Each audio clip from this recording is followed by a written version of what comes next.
second Thursday at 6:30. In the community at a different location? I'm sorry? I was repeating what you said. So. Yeah, it's a different location every month. So, you can call. I don't have the number, but you can get it from the phone book. I would call. If you want to know where it's going to be next month, you can call at the Board of Police Commissioners, ask for Robert, and just ask. He can give you the information. If you want to tell Robert that that you spoke with me, that's fine. But Robert's a wonderful person. He's very good, and he'll give you the information.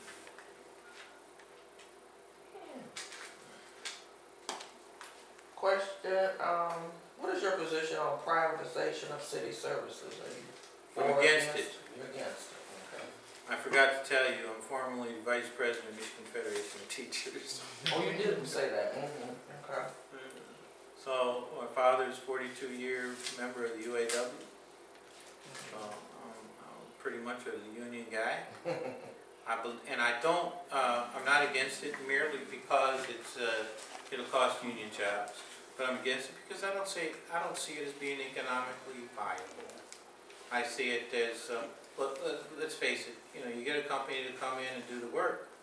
Somebody has to do performance audits of the company. Somebody has to do fiscal audits. Somebody has to make sure the company's doing what it's supposed to do. And that all costs money. All of it. On top of that, what you're going to do is that company is going to hire people. They might not give them benefits. They might hire fewer people. They might hire people from outside the city. So consequently, what are you doing? Again, we go back to the same notion that the city of Detroit suffers from a shrinking tax base. So we privatize services. We provide money to see that the services are being provided, and chances are they're not. And then what we do is reduce the tax base on top of it.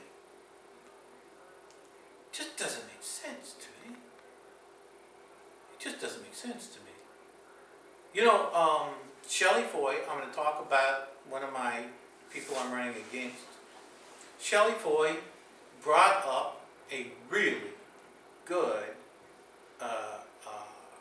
scenario or story about a person over at Cobo Hall who fell off the roof.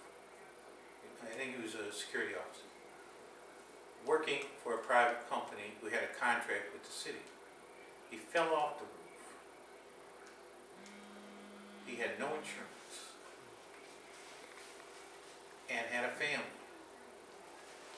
And guess what? He's going to suffer. And by the way, you're supposed to be paid 13-something an hour. He was being paid like 10-something an hour, or even less. So he was not getting what he was supposed to get according to the contract given to the provider, or I should say the contractor, and didn't have insurance. This poor guy's got a broken back sitting in the hospital. His family's going without. What good does that do us? I mean, no insurance.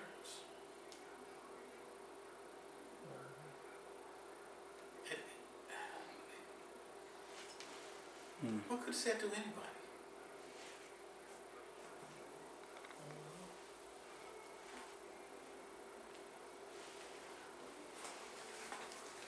Do you see the need to possibly merge some city departments or maybe duplication of services, or had you? I don't know that.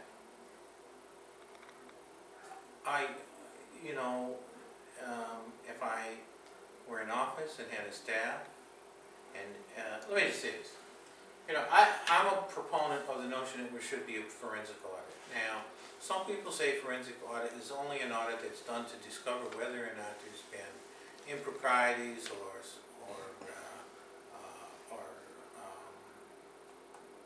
fraud or the thievery or something like that. They say that's corruption. They say that's what a forensic audit is to do. Well, fine. If that's what it's supposed to do. Fine. We'll look for the fraud. know, my thing is, that's not a reason not to have a forensic audit. To be quite frank with you, and Robert Bob can go into the Detroit Public Schools and find millions and millions of dollars in fraud and money that's being spent on frivolities and money being stolen. I say, bring it on, put it in the city of Detroit. I guarantee you, without question, you're going to find it. Not even, I mean, even if they find less than they found in Detroit Public Schools, and we all know that's not going to be the case. They don't find something. Right. Let's say they found $100 million in Detroit Public Schools still being wasted. Even half of that. Come on. The short answer is I would be for merging departments if we found that there was redundancies or that there was inefficiencies. I'd be for it. I would. But if it meant that services would be cut, I would not be for it. Our services are cut to the bone as it is.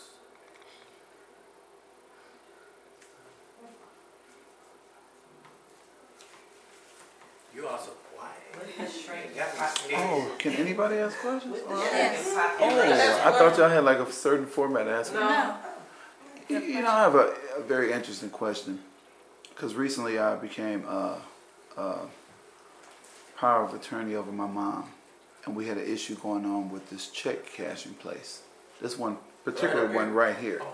And I understand that these check and go places are put into neighborhoods and they have to be approved by the city council. What is that? Check cashing places. Oh.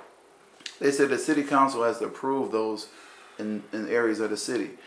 And I guess my question is, why are they put in areas where sometimes the financial community is so stressed, and then, you know, and they're taking advantage of some of these seniors? Because you know why.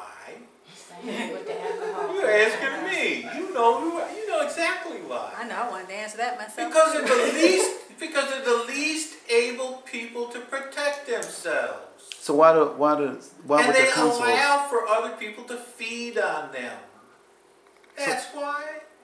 So why does the city council allow that?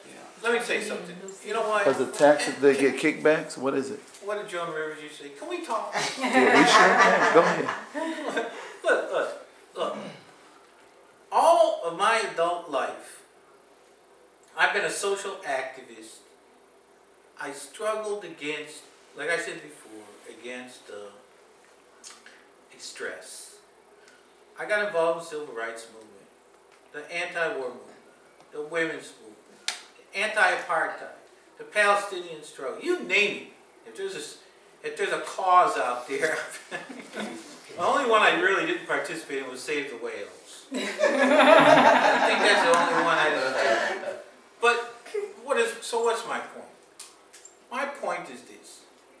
If you put people on city council whose bottom line is about making sure that the budget is balanced, that they're bean counters, that they're profit and loss people, that their only concern is